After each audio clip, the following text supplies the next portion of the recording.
Detrás de su dulzura, del vestidito planchado, del peinadito perfecto, había niñas y niños estrellas que no jugaban, que no dormían, que actuaban con fiebre, que mantenían a toda su familia y que sabían que un error, una rabieta o una lágrima fuera de guión podía costarles todo. No tenían infancia. Tenían llamado a las 6 de la mañana. Algunos fueron víctimas de sus propios padres, otros de productores que veían en ellos una mina sin freno. Hubo quienes fueron olvidados antes de cumplir 20 y quienes terminaron en la cárcel, en hospitales psiquiátricos o simplemente perdidos. El cine de oro los convirtió en leyendas chiquitas, pero el precio que pagaron fue enorme. La imagen que México compró fue la de una niña dulce que hablaba como adulta y lloraba con una naturalidad que partía el alma. Pero lo que no se mostraba era que Evita actuaba así porque no tenía opción. A los 4 años ya sostenía económicamente a su casa, y si un día no quería trabajar, no era una niña caprichosa, era una amenaza para el ingreso familiar. Sus padres no eran monstruos, pero sí dependientes, la acompañaban a todos lados no por cuidado, sino por control. Le marcaban cómo hablar, cuándo sonreír y cuándo dejar de comer para que entrara en el vestidito de la escena siguiente. Le dieron amor, sí, pero también presión. Y detrás de cada lágrima en pantalla había una frase que escuchaba entre tomas: hazlo bien o se acaba todo. Lo más cruel es que cuando creció, ya nadie la quiso en los papeles grandes. El país que la aplaudía como niña, la ignoró como mujer. En su momento fue el niño más famoso de México.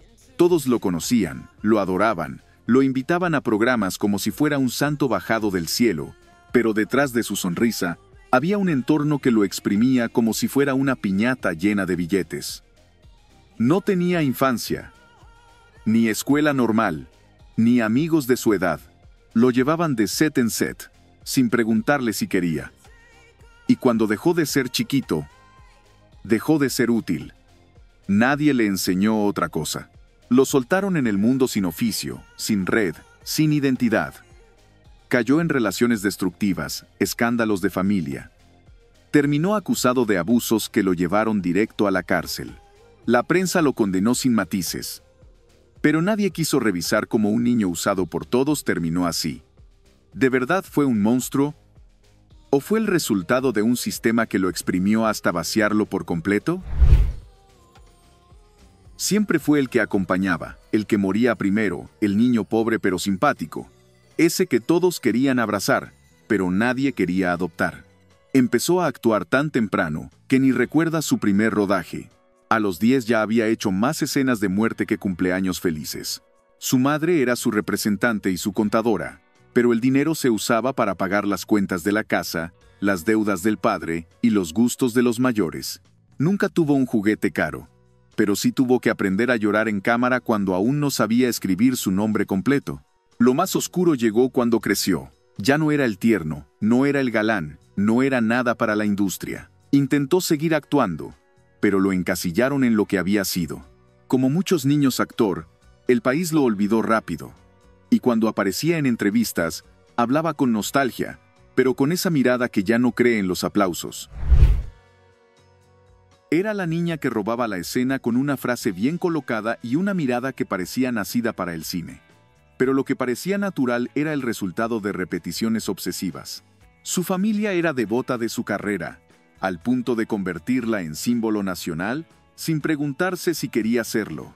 Era corregida, retocada, pulida como una pieza de porcelana, incluso cuando su salud flaqueaba. No podía enfermarse, no podía llorar si no era frente a la cámara, y no podía decir que no quería actuar. La fama la aisló desde muy chica. No tenía amigas, no tenía espacio para berrinches, no tenía permiso para crecer como niña normal. Detrás del personaje estaba una infancia atrapada en vestidos planchados, libretos memorizados a la fuerza y una exigencia brutal de perfección. Cuando intentó alejarse, el país la siguió recordando como la Tucita, como si su infancia fuera una marca registrada. Y eso duele más que cualquier rechazo de casting. Antes de ser la novia de México, fue una niña prodigio, entrenada, dirigida y vigilada por su propia madre, quien también era su manager. Angélica no dio un paso en la industria sin que su madre lo aprobara o lo impusiera. Desde pequeña estaba en foros, ensayos, doblajes, entrevistas, y aunque siempre mostró talento, lo hacía bajo una presión enfermiza. Su agenda no era de niña, era de ejecutiva. Su infancia fue una coreografía perfecta entre grabaciones, comerciales, presentaciones en vivo y control de imagen. ¿Tenía opción de descansar? No. ¿Podía fallar? Menos. Era la fuente de ingreso familiar, la marca, el producto. Su sonrisa estaba diseñada para no generar escándalos, pero su historia está llena de silencios tensos. A los ojos del público, todo era impecable. Por dentro, fue una niñez vivida bajo contrato, luz de maquillaje y disciplina de reloj suizo. Antes de ser locutor y actor de carácter, fue un niño impuesto como figura pública, parte de esos experimentos de la radio mexicana, donde los hijos de los grandes eran usados como ganchos mediáticos. Su niñez fue vivida entre cabinas, micrófonos, libretos y expectativas de grandeza. Pero lo que nadie contaba era que su familia lo usaba como moneda de cambio. Si él se portaba bien en el programa, había comida para todos en casa. Si no, el enojo era colectivo. Sufría presiones económicas, emocionales y artísticas desde que tenía uso de razón. Lo obligaban a memorizar textos enormes, a actuar como si supiera lo que estaba diciendo. Su vida parecía brillante, pero por dentro era un campo minado de estrés, de miedo a fallar, y de una culpa constante por no rendir lo suficiente. Cuando creció, nadie le preguntó si quería seguir. Todos asumieron que no sabía hacer otra cosa. Tenía la cara de ángel y la voz de niña obediente, pero entró al cine siendo menor de edad y enseguida estuvo rodeada de adultos que no la trataban como tal. La metieron en el mundo de los sets, las fiestas privadas y los productores con sonrisas que pedían más de lo que el contrato decía. Su relación con Pedro Infante fue celebrada como romance de película, pero la diferencia de edad era tan marcada como el desequilibrio de poder. Detrás de cámaras, todo se disfrazaba de amor, pero el ambiente la empujaba a decisiones que hoy serían impensables. Desde muy joven, tuvo que aprender a comportarse como una señora, en un cuerpo que todavía era adolescente. La industria la moldeó, el país la idealizó y la crítica la calló, porque cuando una menor se convertía en musa de un ídolo, nadie se atrevía a preguntar si eso era amor o manipulación bien maquillada. Aunque muchos la recuerdan por su etapa madura, Carmen empezó en la radio siendo apenas una niña, leyendo guiones que ni entendía y actuando papeles que le exigían una madurez que no tenía. Creció en un ambiente de hombres poderosos que respetaban su talento, pero también la empujaban a mantener un nivel de exigencia inhumano. Si se equivocaba, la retaban. Si lloraba fuera del libreto, la callaban. Su voz era famosa antes de que supiera defenderla. Nunca tuvo un no quiero como opción. De día actuaba, de noche estudiaba, y en medio de eso, se le escapó la infancia. Aunque no tuvo escándalos, su vida fue una maratón sin pausas. Nació con apellido de actor y creció rodeado de luces, cámaras y hombres que ya sabían cómo moverse en el medio. Desde chico lo quisieron meter en el molde de su padre, como si la actuación fuera genética o herencia. Pero lo que parecía impulso familiar, era presión disfrazada de oportunidad. Lo obligaban a estar a la altura del nombre, a cumplir con expectativas que ni entendía. Nunca tuvo tiempo de elegir si quería actuar, ya estaba actuando.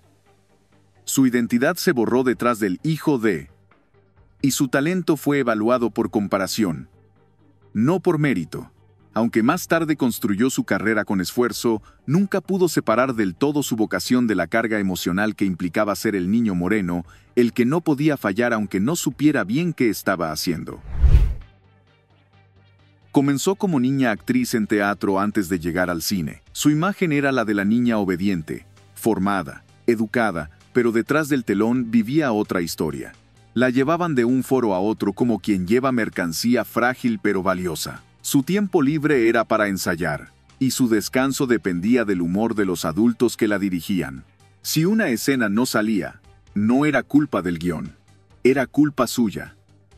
Creció sin tener infancia, sin amigos fuera del mundo del espectáculo, sin saber cómo era una vida donde no se debía complacer a todos. Cuando ya no fue útil como niña, se encontró atrapada en un sistema que no le ofrecía más papeles ni más opciones. Lo que empezó como un talento precoz, terminó como una historia olvidada, sin escándalo, pero con un silencio muy largo. Mucho antes de que el cine sonoro fuera rey, Mimi Derba ya trabajaba desde pequeña en escenarios. Su historia es menos conocida porque empezó en los albores del cine mexicano, pero su caso es uno de los primeros donde una niña fue moldeada como figura pública sin tregua. Fue actriz, cantante, activista, pero todo eso vino después de una infancia tomada por la disciplina artística. Mimi no jugaba, ensayaba, no reía, interpretaba. En su juventud ya era famosa, pero también estaba agotada. En un mundo dominado por hombres, ella aprendió a defenderse muy temprano, y eso tuvo un precio. Su infancia fue una trinchera silenciosa, vivida entre bambalinas, regaños y expectativas. Fue de las primeras niñas explota por el sistema, y de las pocas que se atrevieron a devolverle el golpe con carácter. Antes de ser galán de telenovelas, fue un niño frente al micrófono, leyendo libretos que no entendía, pero debía interpretar con emoción total.